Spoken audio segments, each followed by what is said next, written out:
Alright, so a standard tuning, easy chords method, and I'll play all the parts right at the beginning here. After that, I'll go back through, give some more explanation for it. Please hit that subscription button. It's the best way letting me know that you like this video and you want to see more like it. And now, let's get on into it.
Alright, so standard tuning on this, EAD, GBE. We're kind of skipping the whole drop C from the original version. And we only, kind of lose a couple things here and there. Not too big of a deal. With this intro riff here, basically we'll lose that initial super low C note that happens. But we can kind of substitute it with just, adding a different part of that C major 7 chord. And it's sounds like a wild chord, but it's a pretty basic chord here. We're just doing like what a normal C chord looks like, but just lifting the finger off of the B. So we'll just end up with the 3 on the A, the 2 on the D, an open G, B, and E. Alright, sounds really nice. And like I said, we're just going to pick through that. We'll start with the 3 on the A, then the 2 on the D, and then we'll add this open G, which will kind of take the place of that initial super low C. So we're still hitting like kind of the same amount of notes. All right, and then we'll just end up on the open B string. All right, so sounds pretty close. It's all part of the same chord there. It's just we don't have that super low C from the drop C tuning. But like I said, this is a simplified, easier, kind of more just, acoustic chords method here. And we'll pick through it just like that, let it ring. And then we kind of want that bendy note that happens. And basically that, we're just bending a B note. So with that, we can kind of shift and be more like this with that same chord, the C major 7. Just pick the 3A, the 2D, and then we'll pick the open G. And then just come over, hit the 4th string, or sorry, the 4th fret on the 3rd string here, that B note. And then we just give it a little bend and release.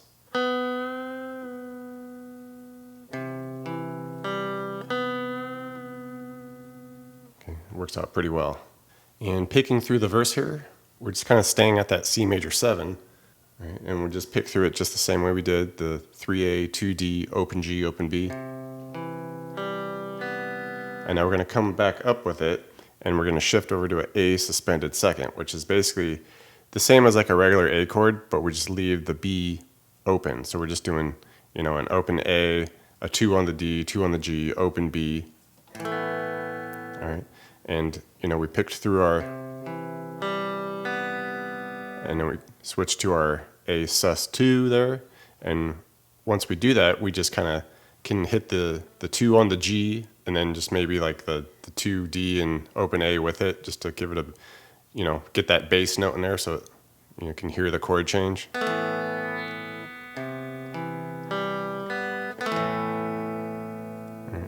And we hang out in that shape for a minute, and we just go between the open B to the 2 on the G a couple times.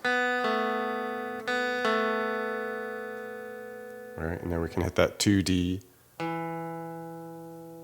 then we'll just shift back over to our C major 7 shape there, pick through it just as we did before. Okay, land us on our A sus2 again. All right, pick that open B to 2G, open B, and just end it the second time by hitting a 3 on the B for that D note.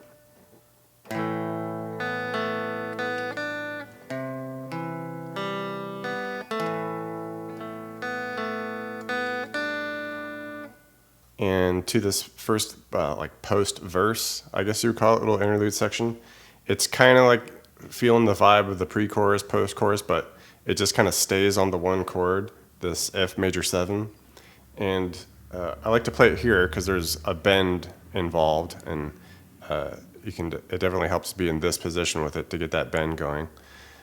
So just do the 3 on the D and then the 5s on the G and B. We're kind of skipping the A note in the F major 7, but not a big deal. I think it still sounds fine. And you can even throw in that open high E with it just to give it that, extra little octave in there. It sounds cool, maybe a little 12-string sound there. And like I said, we're just kind of hitting that, just doing a loose shuffle strum. All right, and once we get to, about the 3rd or 4th count, then we give that 5 on the B a little bend and release with the pinky.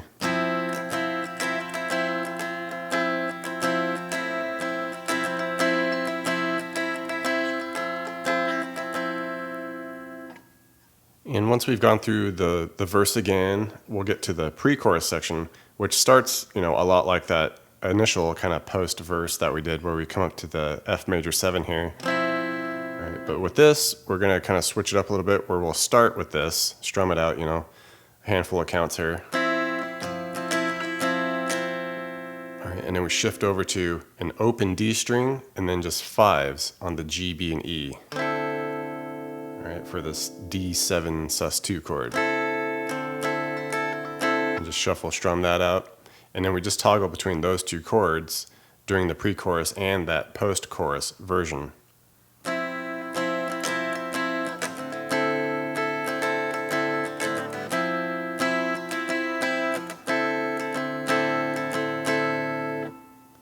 For the chorus, we just start with our C major 7 and just kind of give 2 like big dynamic strums with it. And then we do this back and forth between the major 7 to just regular C back to major 7. And it's just a real easy thing. We just kind of, hit the chord as is, and then we add that 1 on the B back off to the open on the B. All right, so.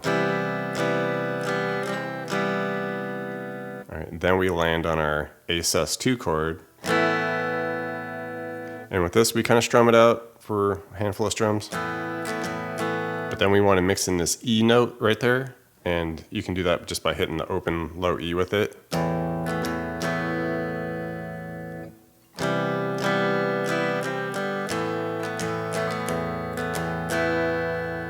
right, and then we just cruise through the C major 7 to C section again.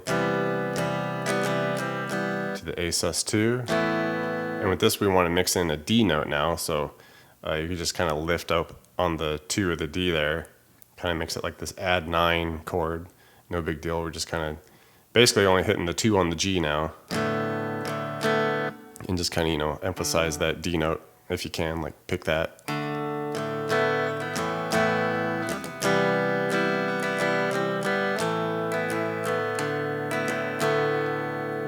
And you can just kind of go back between, the E section to the D section a couple times there for the chorus, and then we get back into our pre/post chorus section.